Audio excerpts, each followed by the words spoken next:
గ్రంథము 119వ అధ్యాయము 17వ వచనం నుండి 24వ వచనం వరకు.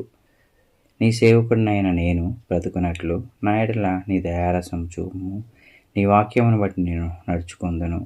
నేను నీ ధర్మశాస్త్రం నందు ఆశ్చర్యమైన సంగతులను చూచినట్లు నా కన్నులు తెరువుము. నేను భూమి మీద పరదేశినై ఉన్నాను. నీ ఆజ్ఞలను నాకు మరుగు చేయకము. నీ న్యాయవిధుల మీద నాకు ఎడతెగని ఆశ కలిగి ఉన్నది. దాని చేత నా ప్రాణము క్షీణించుచున్నది. గర్విష్ఠులను నీవు గద్దించుచున్నావు. నీ ఆజ్ఞలను విడిచి తిరుగువారు శాపగ్రస్తులు.